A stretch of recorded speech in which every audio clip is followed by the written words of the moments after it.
살다 보면 누구나 의지하고 싶은 사람이 필요합니다. 특히 나이가 들수록 혼자라는 게 얼마나 외롭고 두려운 일인지 몸으로 느끼게 되죠. 오늘 이야기의 주인공은 12세의 할머니입니다. 젊은 시절 가족을 위해 온몸을 다 바쳐 희생하며 살아오셨지만 어느 날 문득 자식들로부터 완전히 외면당한 현실을 마주하게 됩니다. 이 오디오북에서는 그 할머니가 어떤 상황들을 겪으며 버림받았다고 느꼈는지, 또 그 과정에서 어떤 감정의 소용돌이를 겪었는지를 담담히 풀어봅니다. 하지만 단순히 안타까운 이야기만 담겨 있는 건 아니에요. 각 장면마다 실제 사례를 들어 설명하고 이런 상황을 어떻게 받아들이고 극복해 나갈 수 있을지 바람직한 삶의 방향도 함께 제시해드립니다. 누구나 나이 들면 자식에게 기대고 싶은 마음이 있죠. 하지만 그 기대가 너무 커서 상처로 돌아오는 경우도 있습니다. 이 이야기 속할머니를 통해 우리가 미리 준비하고 마음을 다스려야 할 것들이 무엇인지 생각해보는 시간이 되길 바랍니다. 첫째, 연락이 끊긴다는 건 이런 느낌입니다. 할머니는 원래 하루 한 번씩 아들과 통화를 하곤 하셨어요. 하지만 어느 날부터인가 그 전화가 오지 않기 시작했죠. 기다리고 또 기다려도 전화는 없고 결국 본인이 먼저 전화를 걸어야만 했습니다. 예를 들어 첫 번째는 엄마 나 바빠서 나중에 전화할게요라는 말을 듣고 며칠 더 기다렸지만 다시 전화가 오지 않았던 경우였고요. 두 번째는 문자를 보냈는데 읽고도 답장이 없었던 날들이 쌓여만 갔던 상황이었습니다. 세 번째는 결국 전화를 해도 받지 않아서 혹시 무슨 일 있나 하고 걱정에 직접 찾아갔는데 집에선 아무렇지도 않게 TV를 보고 있었던 그날이었죠. 이럴 때 마음이 어떻게 느껴질까요? 꼭 내가 짐이 된 것 같고 괜히 전화했나 싶고 외로움보다 더한 서러움이 찾아옵니다. 바람직한 방법은 너무 자식에게만 기대기보다는 자신의 일상 안에서 소소한 기쁨을 찾는 노력이 필요합니다. 연락이 오지 않는다고 해서 내 존재가 무가치한 게 아니라는 걸 스스로 상기시켜야 해요. 둘째, 용돈이 끊기는 순간 생기는 마음의 거리. 할머니는 평생을 자식 뒷바라지에 바쳤습니다. 자신은 새 옷 한 벌 안 사 입으면서 아들, 딸을 대학까지 보냈죠. 그래서 노년이 되면 당연히 어느 정도는 경제적으로 보살핌을 받을 수 있을 거라 믿었어요. 첫 번째 예로는 매달 주던 용돈이 요즘 좀 힘들어라는 말과 함께 끊겼을 때, 두 번째는 손주 학원비가 많아서 다음 달까지 미뤄달라는 연락을 받았던 날, 세 번째는 생일날 케이크 하나 없이 요즘 알지? 어렵잖아라는 말 한마디로 넘어가 버렸던 그날. 이런 순간들이 쌓이면 단순히 돈 문제가 아니라 마음까지 멀어지는 걸 느낍니다. 내가 이제 필요 없는 사람이 됐나? 라는 생각이 들게 되죠. 바람직한 방법은 자식의 상황도 이해하려는 마음을 갖되 노년의 재정 계획을 스스로 준비해두는 게 중요합니다. 작게라도 내 삶을 꾸릴 수 있는 경제적 독립은 자존감을 지켜주는 마지막 보루입니다. 셋째, 병원에 혼자 가는 날이 많아진다는 것. 할머니는 건강이 점점 안 좋아지면서 병원을 자주 다니게 되었어요. 예전엔 큰 아들이 함께 가주곤 했는데 이젠 시간이 안 맞는다는 말이 반복되더군요. 첫 번째는 무릎 수술 상담을 받는 날 혼자 택시 타고 병원에 갔던 이야기. 두 번째는 병원에서 결과를 듣고 너무 불안해서 누군가 옆에 있었으면 했지만 전화조차 연결되지 않았던 날. 세 번째는 입원해 있는 동안 한 번도 자식들이 찾아오지 않았던 그 3일. 아플 때 혼자라는 건 정말 무섭고 쓸쓸한 일이죠. 바람직한 방법은 지역 복지관이나 자원봉사 서비스, 노인 돌봄 프로그램을 미리 알아두는 겁니다. 그리고 무엇보다 건강을 스스로 지키려는 노력이 선행되어야겠죠. 넷째, 명절이 외로워지는 순간들. 한때 명절은 온 가족이 모여 웃고 떠드는 시간이었다고 합니다. 그런데 할머니는 어느 순간부터 혼자 명절을 보내게 되었어요. 첫 번째 예로는 설날 당일 아침, 기다리던 전화도 없이 조용히 TV만 보고 계셨던 어느 해. 두 번째는 이번엔 처가에 가야 해서요라는 말만 남기고 아무도 오지 않았던 추석. 세 번째는 차례를 혼자 준비했는데 결국 아무도 오지 않아 그대로 음식들을 나눠 드셔야 했던 그날. 이럴 땐 참 이상한 공허함이 몰려옵니다. 내가 어디에도 속하지 못한 사람처럼 느껴지는 거죠. 바람직한 방법은 명절을 가족이 오는 날이 아니라 내가 의미 있게 보내는 날로 바꾸는 거예요. 이웃들과 함께 식사 모임을 하거나 복지관 프로그램에 참여해보는 것도 괜찮습니다. 사람은 결국 연결되어 있어야 외롭지 않으니까요. 다섯째, 손주 생일에 초대받지 못했을 때 할머니가 가장 기대하셨던 날 중 하나가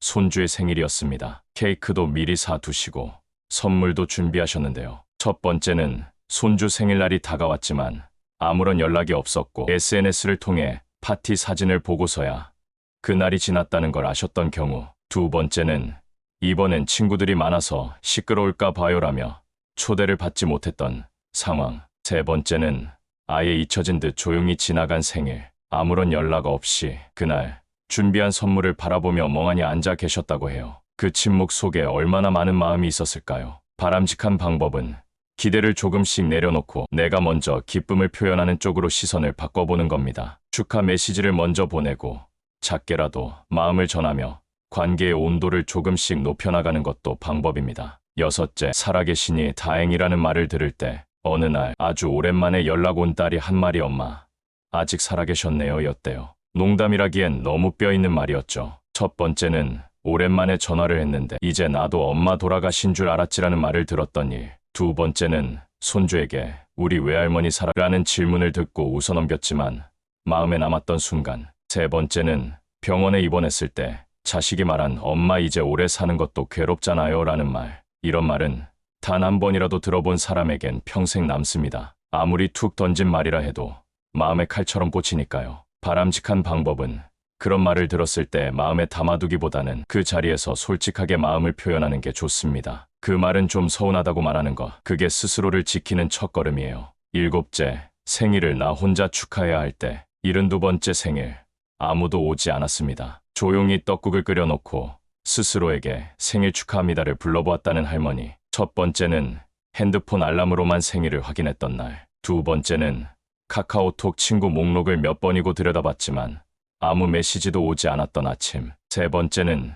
케이크 하나 없이 조용히 지나간 하루. 그날 할머니는 내가 이 세상에 존재하지 않는 것 같았다고 말씀하셨어요. 바람직한 방법은 생일을 꼭 누군가가 축하해줘야만 의미 있다고 여기지 않는 겁니다. 내 스스로를 기념하고 축하하는 날로 만들어 보세요. 꽃 한 송이, 좋아하는 음식 하나로도 충분히 특별해질 수 있어요. 여덟째, 손전화 벨소리가 반갑지 않을 때. 예전엔 전화만 오면 혹시 자식이 아닐까 기대하셨는데 요즘은 스팸 전화가 더 많아지면서 벨소리조차 꺼두고 사신다고 하시더군요. 첫 번째는 3일 동안 벨이 울리지 않아 배터리가 꺼졌는지도 몰랐던 날. 두 번째는 모르는 번호가 반가워 전화를 받았는데 보험 광고였던 순간. 세 번째는 자식에게 전화를 했지만 회의 중이에요 라는 문자만 온 채 하루가 지나버렸던 날. 그때 느끼는 건 단절, 그리고 마음속으로부터 밀려오는 고독입니다. 바람직한 방법은 자식만 바라보지 말고 새로운 사람들과 관계를 맺어보는 겁니다. 같은 관심사를 가진 이유,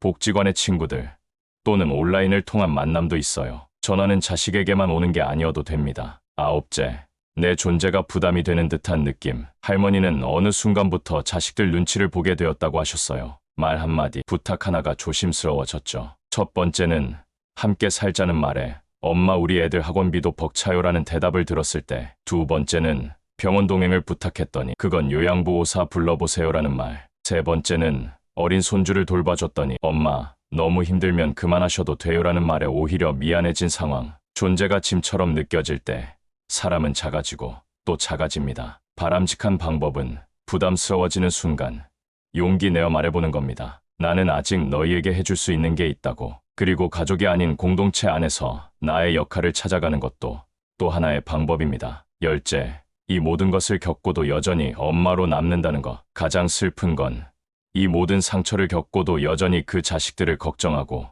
사랑하고 있다는 사실이에요. 첫 번째는 자신은 아파도 자식 감기 걱정 먼저 하셨던 어느 날. 두 번째는 경제적으로 어려운 자식에게 작은 돈을 보태고도 그걸 말도 못하고 계셨던 이야기. 세 번째는 손주를 마지막으로 한 번이라도 더 보고 싶어서 멀리서 학교 앞을 서성였던 할머니. 그래도 엄마는 엄마니까요. 그게 어머니라는 이름이 가진 무게죠. 바람직한 방법은 그런 사랑을 기다림이 아니라 전달로 바꾸는 겁니다. 표현하지 않으면 몰라요. 말하고, 보여주고, 그리고 나를 위해서도 사랑하는 걸 잊지 마세요. 오늘 함께한 이야기를 통해 우리가 얼마나 쉽게 소중한 존재를 당연하게 여길 수 있는지를 느끼셨을 거예요. 이 72세 할머니의 이야기는 사실 우리 모두의 이야기일 수도 있습니다. 나이 들어 외로워진다는 건 단순히 주변 사람이 없어지는 게 아니라 마음의 연결이 끊기는 거예요. 하지만 이런 상황에서도 우리가 할 수 있는 게 있습니다. 혼자가 아니라는 걸 기억하고 작게라도 일상을 다시 꾸려나가는 용기를 갖는 것. 그리고 가족이라는 이름 아래 기대기만 하는 게 아니라 스스로도 단단해지는 게 필요하다는 걸 다시 한번 느끼게 됩니다. 이 이야기가 여러분의 마음에 작은 울림이 되길 바랍니다. 그리고 이 영상이 마음에 드셨다면 구독과 좋아요, 알림 설정도 부탁드립니다. 여러분의 관심이 다음 이야기의 힘이 됩니다.